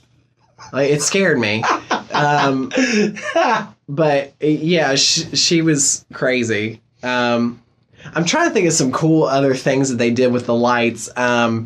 There were like these 4 diamonds that literally went from nothing, like in the middle, and they went whoop, and they were like a big diamond on the stage. Oh yeah. So they like expanded and got bigger, and it was normally during like dance things, like all of a sudden like 4 people would spin into this area, and when they got to their spot, the light would come up and it'd start from the middle like and go Winter's out. Ball and Satisfied and things like that. Well, I don't even feel like that. I feel like they used it for some of the fighting. Mm-hmm. Like they were in different places. That was the most beautiful gun dance I've ever seen. I thought it was really cool. All that movement. There was so much happening during the fight, things like that, and but with the turntable, like I told you, I love that they kept turning it into a bullseye. A lot of times when he was in the middle, it's just people in a circle around him, and even with the lighting, like there's a nice white circle around him, and then nothing, and then another circle of white, and then nothing, and then another circle of white, and it was constantly putting him in this bullseye. Right, Hamilton. Hamilton was just right there, and you're gonna get shot. Foreshadowing. Mm-hmm. All right, so you already said the room where it happens was incredible. Yeah. Let's see. What else? Oh, go ahead. No, you go ahead. No, you go ahead. No, you go ahead. No, I'm not going to ask you again. Wonder if it's about the same thing. I don't think it is. What were you going to say? I was going to ask you about Jefferson.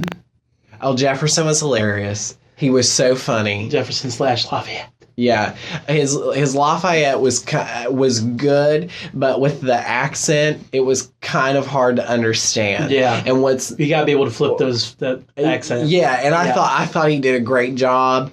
For me, I'm glad I knew the words already. Yes, that's something that I didn't talk to James about to see how that transferred for him, because he doesn't know the songs that well. So I'm like, I don't know how he caught on. Yeah.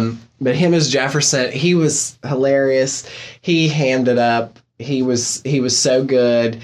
It was fun to watch him with oh God, who's he with? Madison. Yeah, I was gonna say Monroe. Yeah, it was fun to watch him with him, because it was like a fun little duo. Yeah. Of like, he was always in the front and Massa was right behind him. Yeah, like, I love Washington on Your Side, and I know Burr's in that song too. But I love their back and forth, and even in the cabinet battles. Yeah, I love their back. All and the forth. Cabinet battles were so much fun. Oh, were they? They were so much fun, and was it like 8 Mile? what was fun is it was like, you're used to this and you're used to this now. Act 2, we're going to do something different. We're going to have a rap battle. Right. And not just one, 2. And they bring out different mics, and they're actually holding the different mics and stuff. Like, they have the mics. Nice. And do it like, Jefferson holds his mic out for a mic drop, and Madison puts his hand out and catches it so he doesn't, like, drop it on the floor. And, it's funny it was fun because you got in Act 2, and it wasn't the same, like, thing that you had gone through in Act 1. Right. because there are some shows that just keep pulling out the same thing again, and it gets stale. It was a fun change. Act 1, you have this war. Yes. Act 2, you have different shit going on. Yeah, you got the war at home, essentially. Yeah, and it's honestly, it just changed so much, and that's what was great about that. Is it was such a nice change. The cabinet battle was really cool. I love Mariah Reynolds. Yeah. Was that what you were about to say? No. I was going to talk about Philip dying, but we were going to work our way. So we can go ahead and move to Mariah in her song, because she played Peggy. She was the Peggy Schuyler sister, who had like the 3 words in the Schuyler sister song. And Peggy. But what's funny, she had like, it's not only is it 2 different characters, she had like 2 different voices. Right. You know, she went, and for Peggy, it was really... Yeah, say no to this. Whiny and things like that. Not really whiny, but she was so different from her 2 sisters. Mm-hmm. And like, I don't want to be here. And then in Act 2 with this character, James said sex just rolled out of her mouth. He didn't even know what was about to happen. Right. Like, and it was just like... So opening notes. It was like, yeah, I know. It went so deep and like... Hello. Like it just turned into... Yeah, and... Notice your family's away.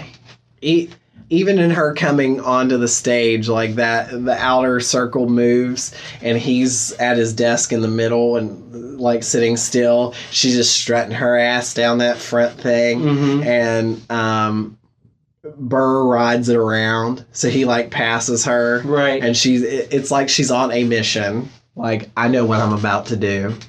Of course she did. We talked about how sad I was that she did not spread her legs. Right. When there is a lyric saying she spread her legs. And said. I didn't need them spread towards me. I don't like that. But I wanted some kind of satisfaction. Lay across the desk and then gentle side spread with Hamilton going... When I direct it when I'm 100, because that's when the rights will go out to it, okay. She gonna be spreading her legs. Gotcha. I'm gonna be in a wheelchair and be like, spread them! You get those thighs spread, young lady! Wider! Act like you want it! We're not gonna be able to talk like that in a couple years. Shit, we can barely talk like that now. Jeez. I'm gonna get taken away.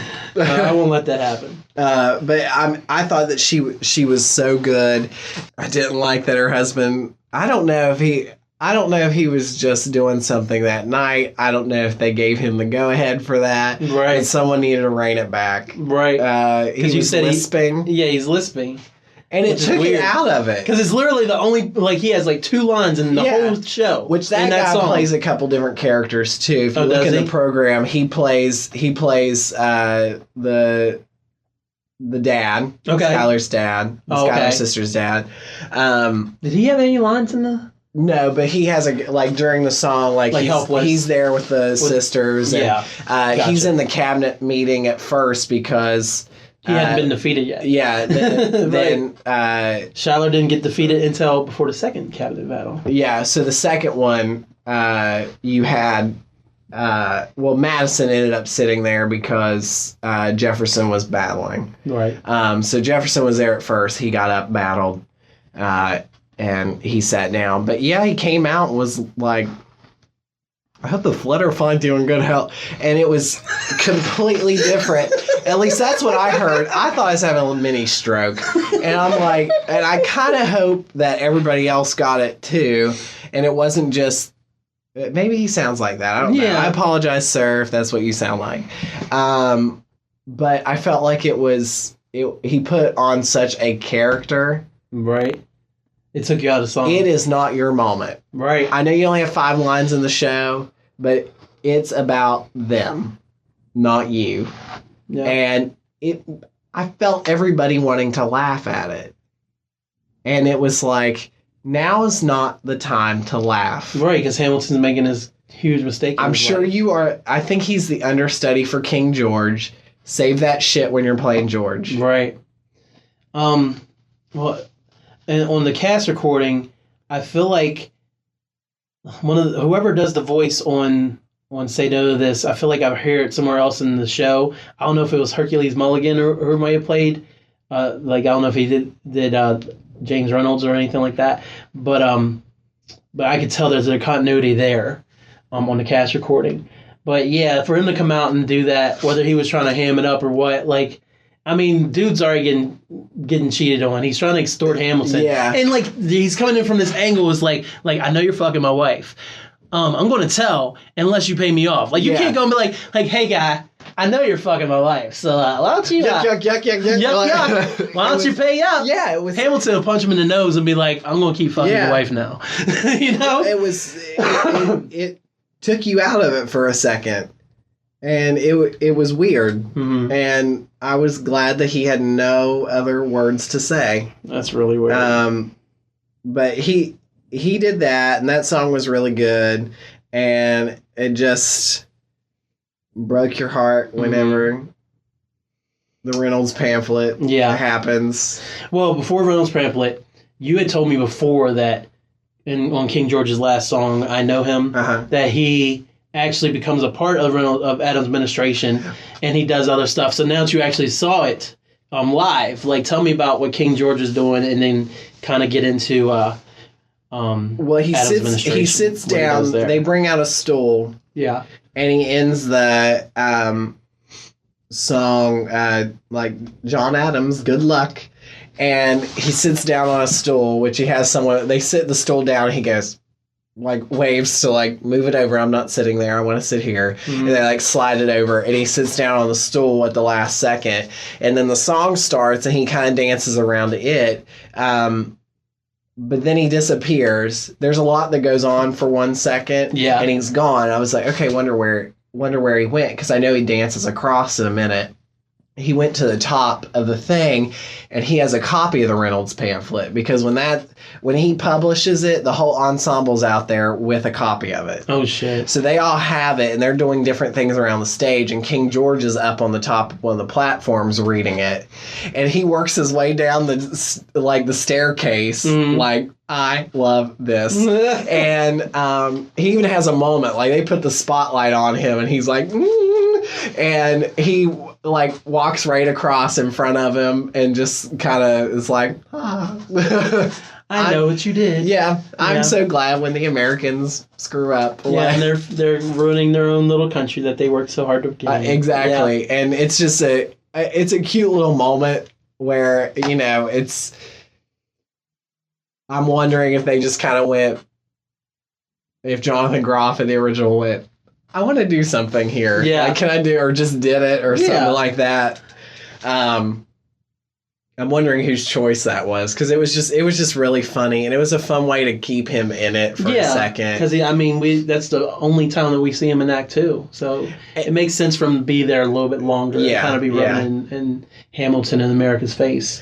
Also, that song, honestly, that song gets a little repetitive. Yeah. You're never gonna get... So, I felt like it was like, what are we gonna do here? Never gonna be friends, never gonna be friends. Mm-hmm. So, I feel like it came down to, what are we gonna do here to make this, to fill up this space where this gets repeated so much.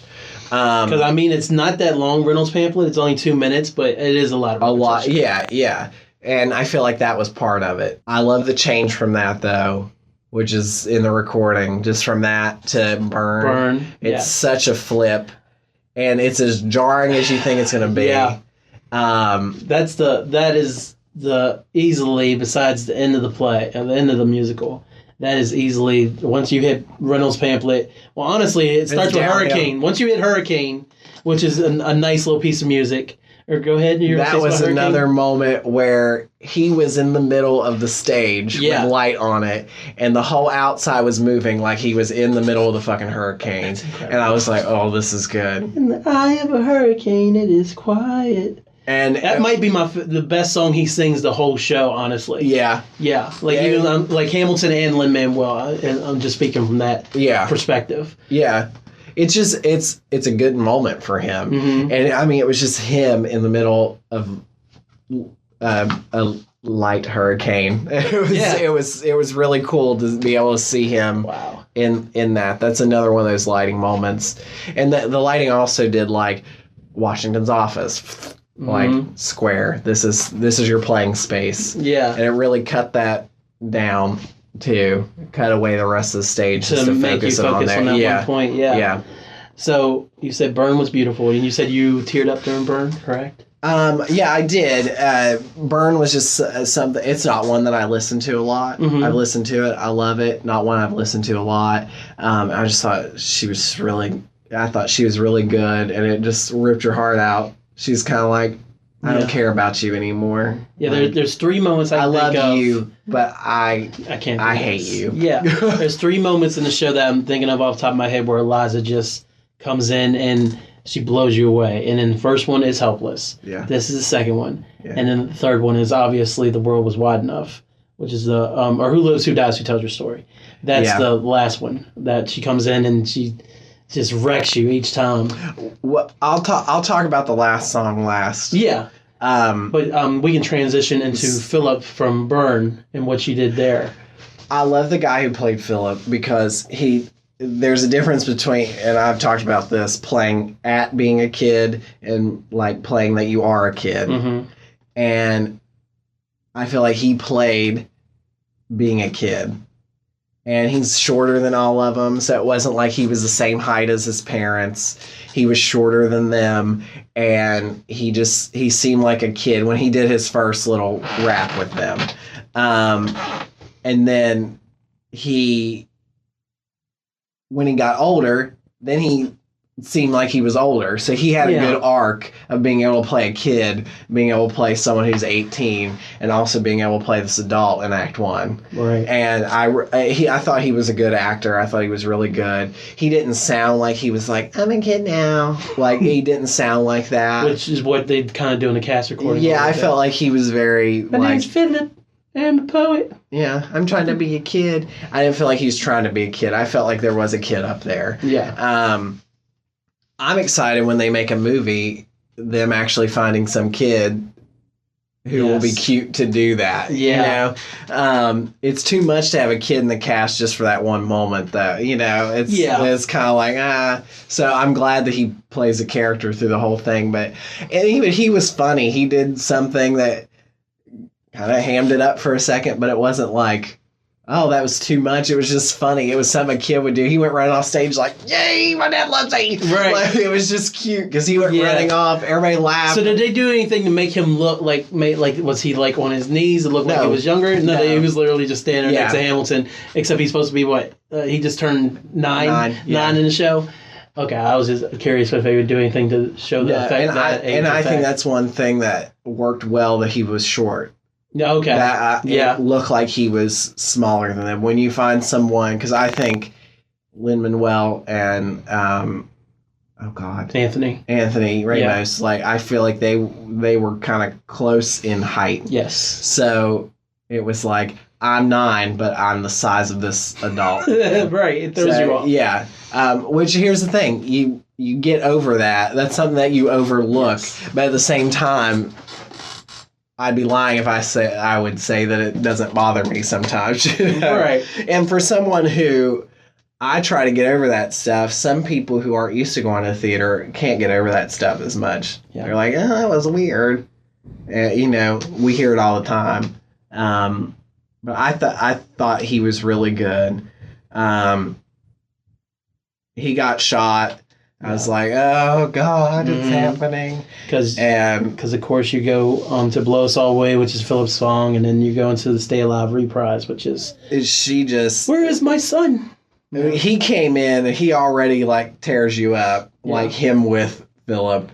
And then she comes in, and you're like, oh, Mama is going to be so upset. Like... Alexander, who did this? Did you know? Yeah.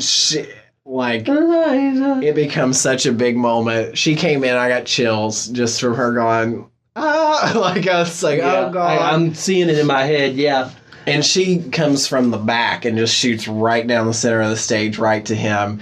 And just when, like, his body goes limp, and I was just like, oh, God. And then she lets out that scream. Right. And that's something that's not on the recording. Yeah. It's just, she just... let wailed. go. Yeah. As any mother would. Yeah. But, I mean, it's just one of those moments where everything builds up and it was just a big release in the quiet. And anything in there, in that theater that's like that, it just echoes.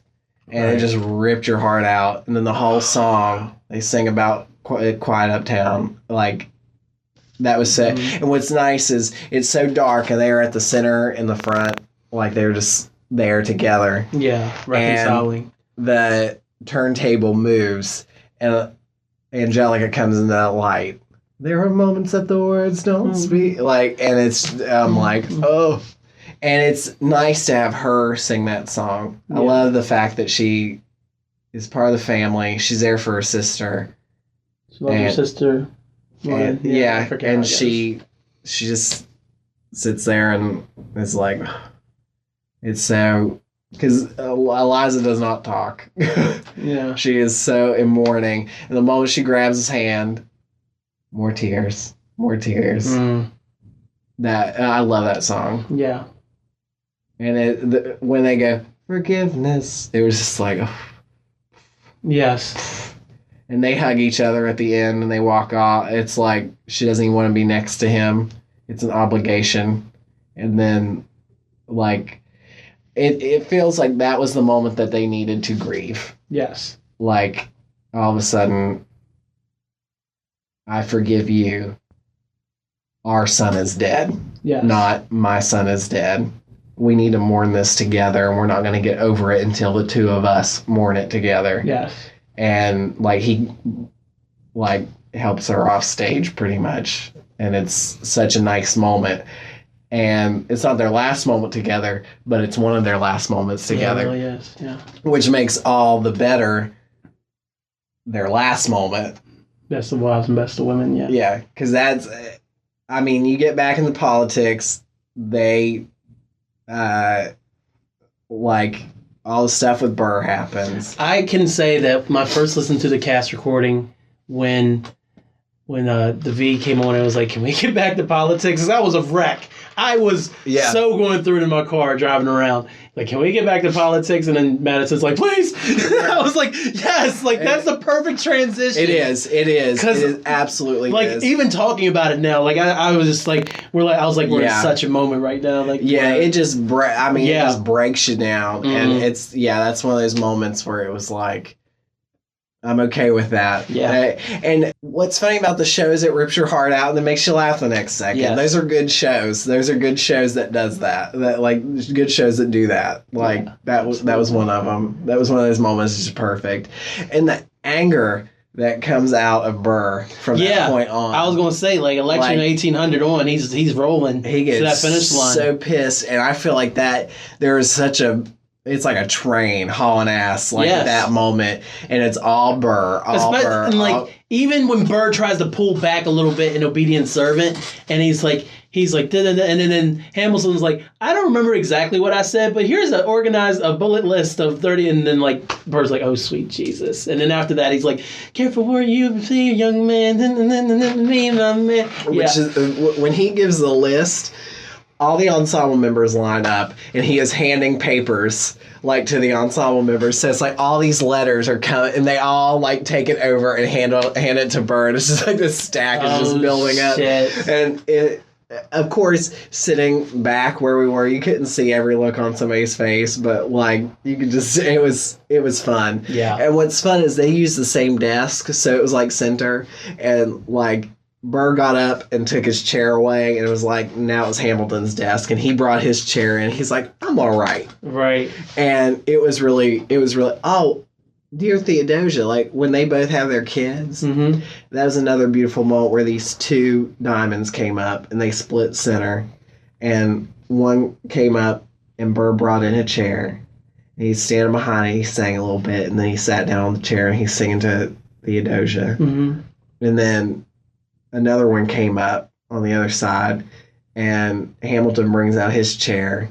and does the same thing Burr does. So it's just these two men sitting on a chair singing to their kids. Yeah, and it's wonderful. Wow. It's wonderful. And that just made me think of that. Nice. But back to this. So it's just like this big build-up. And it's a big build-up. And then with this, you go back into this bullseye. Yeah. And all this shit's happening, and they're like all these other pieces of the show come in while that bullet's coming at him. Yeah. And they bring back 10 Dual Commandments again for the third time. And they redo some of the dances, like, because she sings part of Helpless during that. Yeah. Like, it's a little clip. She does something that she does during Helpless in the same spot that she did that, and he's looking at her as the thing's spinning, and like all these people are doing these different sections. His lights replaying. And it's literally happening around him, and he becomes a part of it, and then he goes right back in, and it's Burr upstage, like in the back, and it's Hamilton right down at the bottom, like, and just hunkers over. Slumps. And they take him off, and Burr sings, and what's funny is it's like Hamilton show, Burr show.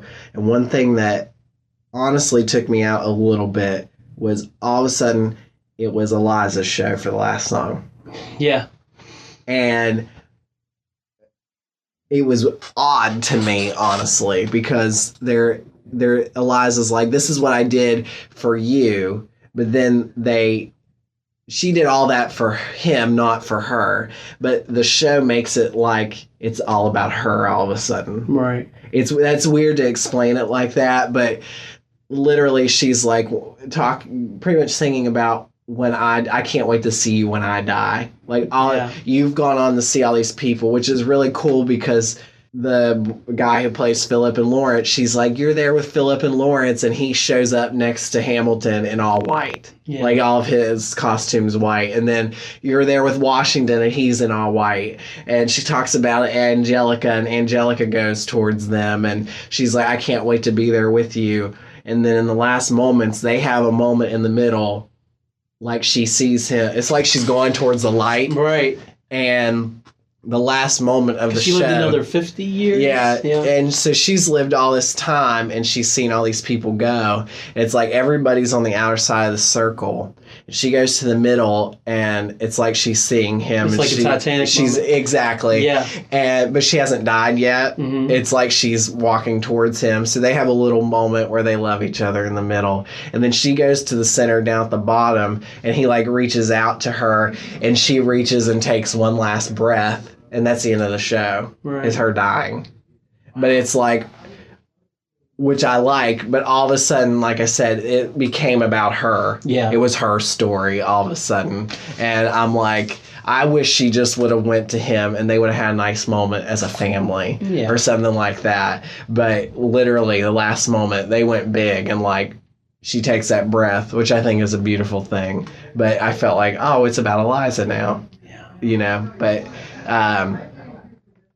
it was, that moment is really good because it's like, I did all these things for you. I'm trying to do all these things so you live on. Legacy. You live on, yeah. What is a legacy? Yeah. It's like and it's all selfless. Yeah. Selfless. I know, exactly. It's like all of a sudden, it's like, I don't care about anybody else. I did all this because you worked your ass off.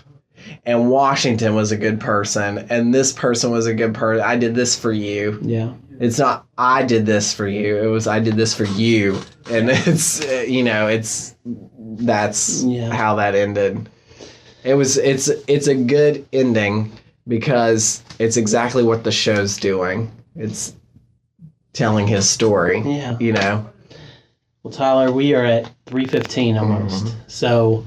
I know they got a basketball game. I know you got somewhere to be. So I only have one last thing I got to ask you about, and this worked out perfectly.